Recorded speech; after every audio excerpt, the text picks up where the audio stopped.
there's a consistent algorithm with the people that I tend to respect, that see things like-minded the way I do. A lot of them have come from seeing someone else survive very well. Mm-hmm. So I'm hearing lightly your story, like even Tajay, therapist, my story. We all came from some survival mode that if you were not a general, you don't survive. Mm-hmm. So everyone that's put in a certain environment, like my son, because I'm part of the OSG, which is 200 principals around the country, I have access firsthand to education and curriculum for my child, and I'm able to do it in a way that's tailored to him. Mm-hmm. I've also architected my life, which is important, to be able to spend every day with him, which I couldn't do with my other kids because I wasn't with the parents. Mm-hmm. He's very exceptional. He's, like 5 years old, but he's 2 years old. When he goes to the doctor, he's beyond. I think every single child has the ability to do that. I agree. If they are in that environment. I agree. We all have the ability to think if we're brought up around thinkers. We'll all have the ability to have courage if we've seen courage. Like you said, the visuals that are put in our face day to day are those of us losing, never of us winning, always of us struggling. That's the only thing we can visualize. You watch television, the best shows about black people are us being hurt, us being abused. We get Oscars when we talk about our pain. We don't get Oscars when we talk about us winning. We never showcase what it looks like when we're winning. That's why the movies I'm making have to change. That's why I made The Prince of Detroit, because it was about a black family that had generations of money from healthcare, not entertainment, and not fighting. Yeah. Because they don't show what it looks like when a black family that's not struggling. They don't show that. So yeah, these patterns aren't put in front of us intentionally. It's our job to put them in front of us. I agree with that. People are not going to raise our kids to do anything but serve them. If you give someone a chance to raise your child, they're not going to raise them like it's their child. They're going to raise them to work for them. Mm-hmm. And that's what we do. Right. We have to make our own curriculum. We're conscious of it, so we have to do it. Mm-hmm. If you're aware of a problem and you don't have a solution, all you are is a triggerer. Mm-hmm. You're just bothering people. So when I bring attention and awareness to something, I'm going to always have a solution for it. But at the end of the day, accountability is key. It's never anybody's fault. The one thing a man does not do is blame other people for his death. I agree with that. So I ain't blaming another culture for it. I'm not blaming them, they, whatever. I just know what they do, but they don't do it to me. They are not going to stop me at all, but I see the games. You've been on the block and you see someone that's not so tough bully somebody, and you stay out of it like, yo, he got to fight for himself. But if it's someone you care about, you're going to come through and you'll hold up. You understand what I'm saying? So a lot of different kinds of people are on one block. Those that get bullied, those that do the bullying, those that are stopping the bully from bullying. It's who you going to be. Yeah. I'm not going to be the victim. I'm not going to be the bully. I'll probably be the bully that gets after bully. Yeah. Because that would feel the best. Right. That takes the most amount of confidence. To hate somebody is to hate yourself. It's insecurity because you think you can't do it. And you mad because they can't. Period. If you can't communicate, if you have to internalize to where you're miserable because you're too scared to talk, you're going to be depressed. But that's your fault. What the fuck you scared of? Maybe because you got yelled at when you were a child. Maybe because every time you said something in school, you got laughed at. Well, go get some therapy and fix that. The problem is sometimes if you tell somebody the truth, again, they're worried about the way you say it. But the problem is some people don't listen unless you yell at them. I agree with that. I think sometimes people need that sternness. Well, that's what the Hot 97 was. Yeah. Intentionally, when we got into it, it was like, if you want to do this on your show, I'm going to torch you. But I'm going to tell you the truth. And you might not like it, but if I'm telling you something that you did wrong, 90% of people do not like constructive criticism. That's a fact. They don't want to hear it. But see, that's that underfather, underbrother, didn't have an uncle. Because if you had that in your life, you learn how to take constructive criticism. That's why our communities have been disfranchised by being flooded with drugs from other cultures too. Yeah. So that a kid doesn't have a father, so that a mother doesn't have enough time to raise this child because they got to work because the father's in jail or dead. And then the kid's not raised by anybody but another kid that went through the same cycle. And then the cycle, it's all a program. Right. Peace, family. There's power, structure, order, community, intelligence, liberation, freedom. These are words that describe what we're doing and what we're building. See, there's a word of individualism out there. You're fighting to try to satisfy your ego instead of being a part of an eco. And once you become a part of an ecosystem, now you have wisdom around you. Now you have intelligence. Now you have a mastermind of those who know more than you. And once you have access to information, technology, community, and education, now you have all the things that you need in order to build your own foundation, your own nation. You understand me? This is my family, and I want you to join it as well. Make sure you tap into the Block World Order so we can get you together.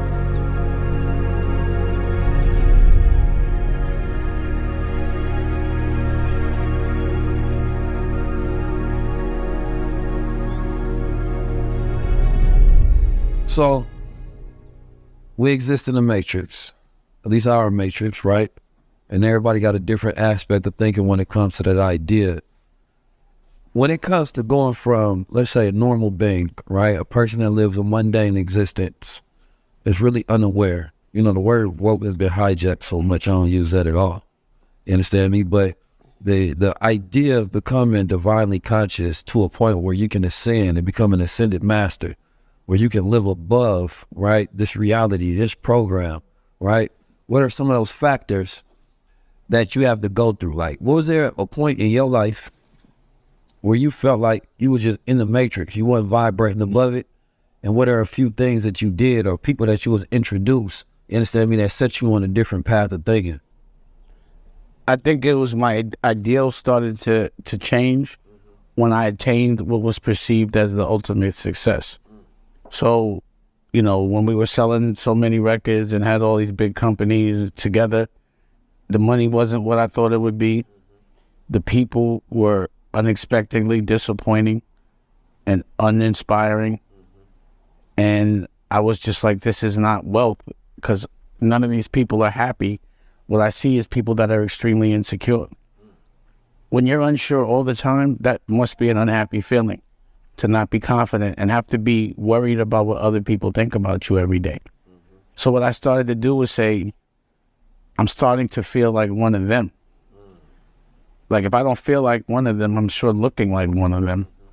Like when you could like not take shit so serious, like I know where I'm from, so I always get to put my eyeballs back in my head back when I was in the street. I can always time travel because I do. I always go back to how I was feeling when I didn't have certain things. And how I could be mad now that I have them.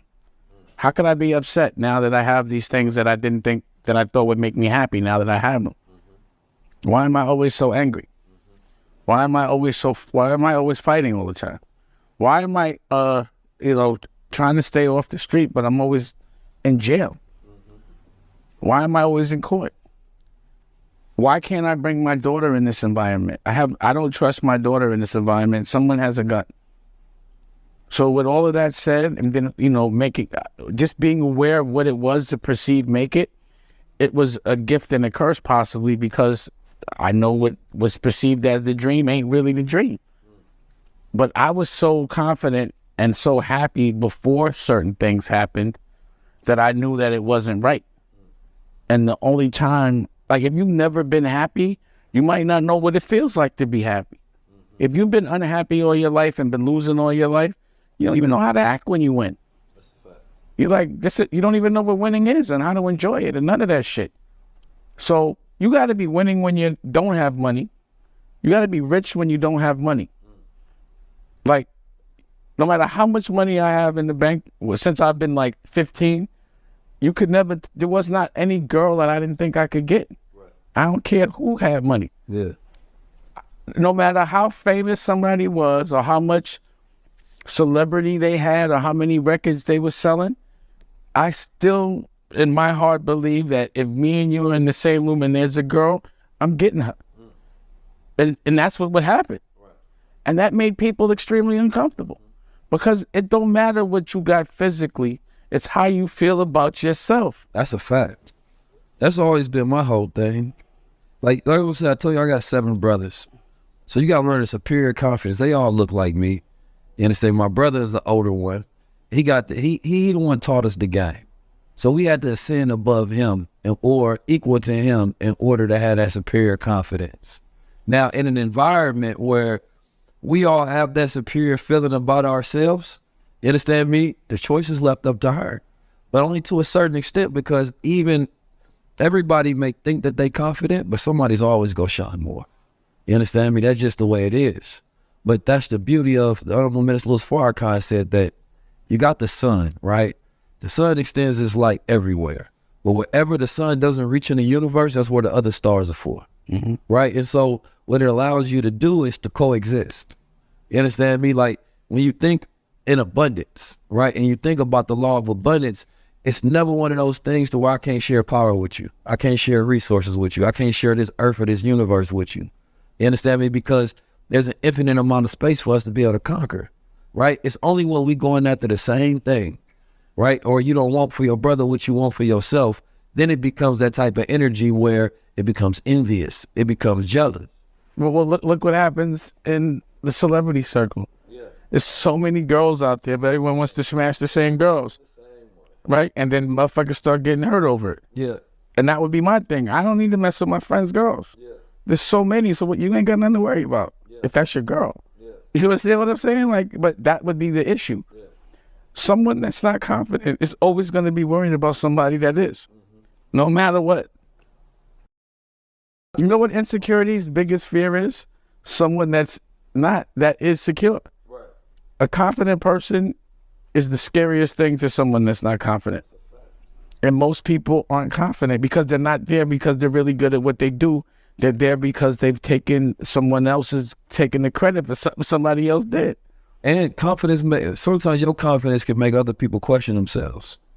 All that. Because if they don't think about themselves in that same light, then they wonder why, right?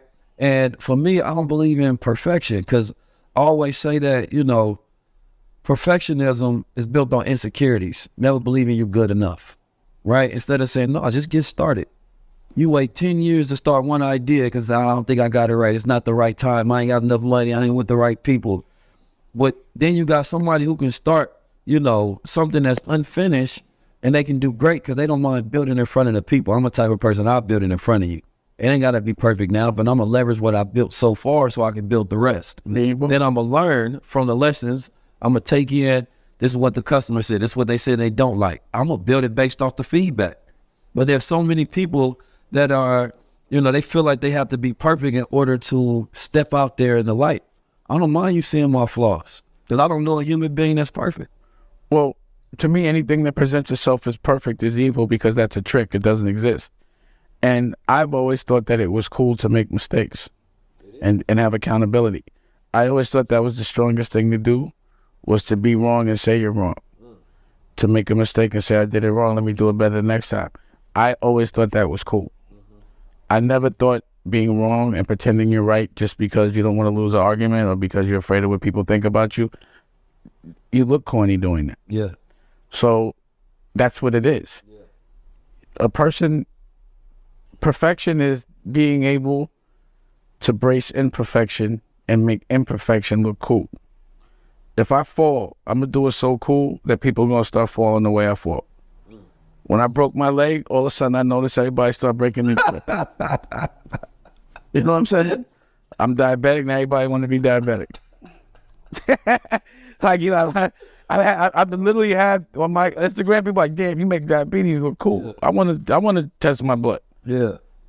Anything you do cool, being able to weather something cool is the best shit. But see, that's the whole, cause now, all right, so that brings me to a good subject, right? Because we know there was a transition at some point in time of TV or entertainment where being smart was seen as corny, right? Or even, that whole thing that even the conscious dude was seen as corny, right? Because they always tried to project that Muslim brother or that's the Hotep brother. You understand me? They never projected that person as a soldier. Never projected that person as cool because they didn't want it to be aspirational, right? So instead, the gangster, the thug, the killer, or the person that's making the mistakes in the movie that end up getting killed or snitched on, that was the aspirational character.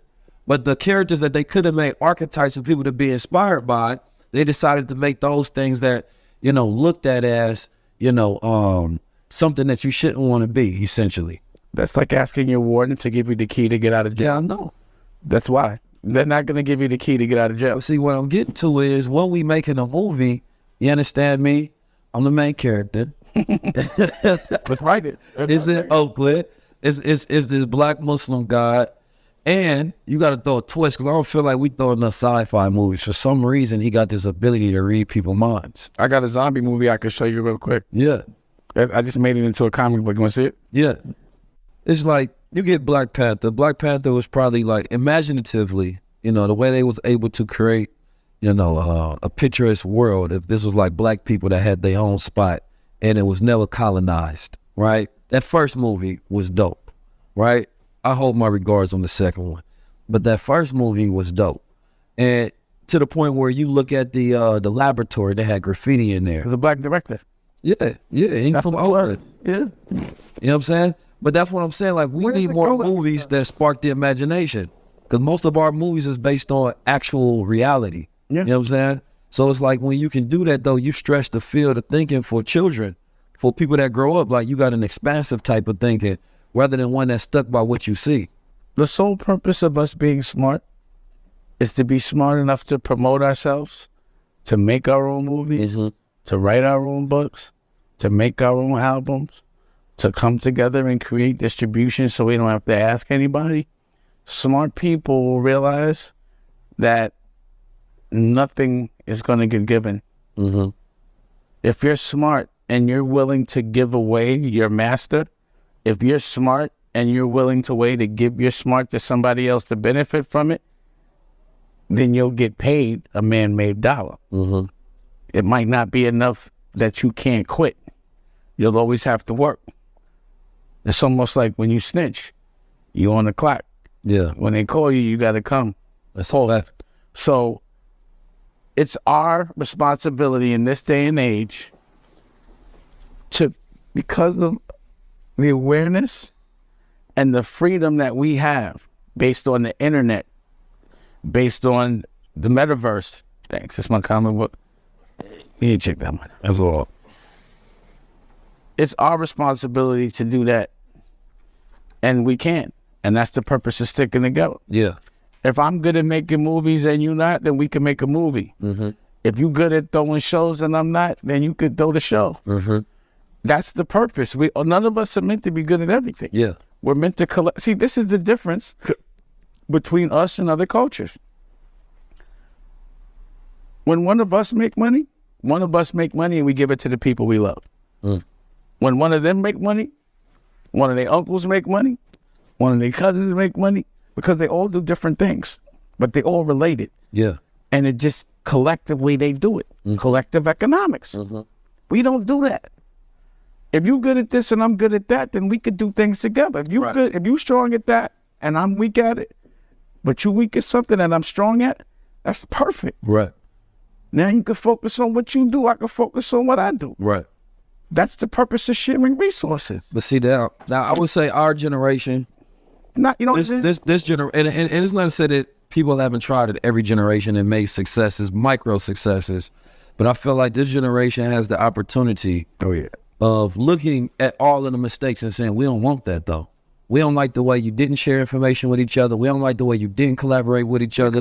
We don't like the way you called somebody boss. We don't like the way you told me school was a savior. We don't like none of this that y'all telling me is the world. And we decide that we're going to build new models and represent that. Because I was there when they were doing it, I'm going to tell you who was doing it, who's pretending they're not doing it, they're still doing it, who was actually helped in the slowing up our trajectory, making us intentionally stupid on purpose, even though they know. Like, there's things that I know every time I think I know a business, and I'm like, oh, I didn't even see it like that. They did not teach that. I've been taught a business from people a way, and it's a traditional way, and there's a whole nother business that trumps that shit that I didn't even know about. Right. One business is usually just a fucking pawn for a king somewhere, other business. Some businesses are used just for marketing, or it's so many ways to cut a pie. Right. And the most successful variation is the one that nobody ever knows about.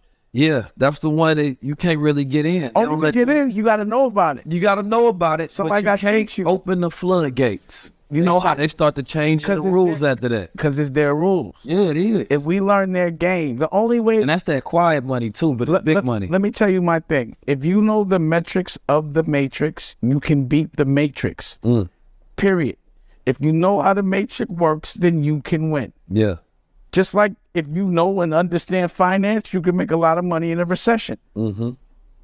There's a yin and a yang of everything. Off evil, I can make positive. Off positive, you can make evil. So again, at the end of the day, I know that this is the one equation that is 100% guaranteed. I win. No matter how it gets done, that's the equation. And it's going to be a different way every time. Same answer. I win. Yeah. We win. It doesn't mean it happens in 10 years. It might be 15. You might think I'm losing for 15, but at the end of the war, I win. And I'm patient enough that the war's not over till I win. And I'm going to have fun fighting until I get it. But I can't even visualize not getting it. The only thing I'd be wrong about is exactly when it happens. Yeah. But I don't see a loss. I see the end zone. I see the Super Bowl. You know, at every single thing, I am him. And that's what you're supposed to think. I'm Batman. I'm a superhero. If I really wanted to fly, I could figure it out. I just don't feel like it. I don't like driving. Why do I want to fly? I might do it one day. I'll tell you how it was. Let me know. I got you. If you make it look fun, like I'm gonna make it look fly. Let me tell you how when you fly, you'll make it look fly. Let me tell you how ill it is, right? We went to the Black Jack White concert. Yeah. The White Stripes. My man Daru was the drummer, and the Red Hot Chili Peppers performed as well. I was watching them have so much fun because they're like old, but they still was having mad fun. They were like that. I was at the end of that, so I'm like, yo, I'm open for y'all because I want to have some fun. And I got a band. I think I could keep up. Yeah. These is like legends, but I want to see. Y'all look like y'all was having too much fun up there. Yeah. I'm not mad at you. I just have to go do it. You got to experience. I ain't gonna never be mad at you and like, oh, he was whack. He was like, no, they had fun. I got to go try. Yeah. So if I see you fly and it looks like fun, I'm going to do it. But if I see you fly and it don't look like fun, struggling, you wobbling, I'll be like, yo, I'm going to pass on that. Yeah. Even though you think, like, I don't want to, like my daughter parachuted, my older daughter, I'm like, I don't want to do it. I'm about to do that soon. You know what I just did? I did the other day, I did fencing. Oh, I used to fence though when I was younger. So this the year of me just trying new stuff. I just want to try everything. I was nice at fencing. Yeah. My son is real nice at fencing. It's not that easy because you got to, it's a lot of footwork. Yeah. So, They're nice with that shit. Yeah. I'm not even going to do it. Cause see, I felt confident, you know what I mean? Because they let you go in there the first time, they let you spar, then they teach you how to do it. So they lock you in with the fun part, then they teach you the hard part. Yeah. But I want to get really good at it just because. And it's cool looking. Yeah. I'm going to get the black fit with the all black, and I'm in there. You have to style up. Yeah. That's what you do. See, this is what I look at. Like, you're born on a block because that's where your parents are born. Yeah. That's the life that you're given in that moment. But that's not the only life I'm going to experience just because that's the one given to me. Right. Oh, that's a fact. That's why we got, done lived on a farm. We live all over the world, London, ranch, everywhere. Because I'm going to choose what life I want. And I'm only going to know what life I want when I experience each and every one. Then I'll decide if I want to live on a ranch, if I want to live down South Florida, LA, or New York. I got to live all those places. I saw Yellowstone from my ranch. Yeah. From the ranch, we got to see it, so I really understood it. But if I wasn't on the ranch, I wouldn't even have watched it.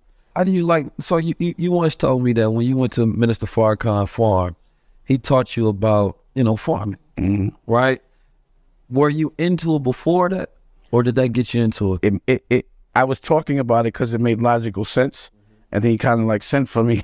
Yeah. And I went and he showed me how to do it. Yeah. And he showed me why he validated it in such a big way. And I thought that was probably the most dangerous thing that maybe that people are scared of, is he was going to teach us how to be sustainable. You know what I'm saying? He was teaching us how to do it on our own, how to buy land. Mm-hmm. You know, I've heard a lot of people say, man, if shit blow up, I'll just be a farmer. Bruh, it is not easy being a farmer. No, Yeah, that's why you never did it. Don't ever think that you could just run off and be a farmer and just do that shit. Yeah. That is an art. Man, you got to go get a certification just to put lashes on somebody's eyes. So you think you just going to jump into farming shit, you got another thing coming. Well, you're going against God. Yeah. It's weather, animals. Yeah. You got to find seeds. Yeah. All of that. He was teaching me everything. I was like, I didn't even know. He taught me about GMO seeds. I didn't know the government made you buy GMO seeds to grow. You know what I'm saying? What's the way around that? You got to go certain places. Yeah. There's a way around everything. That's a fact.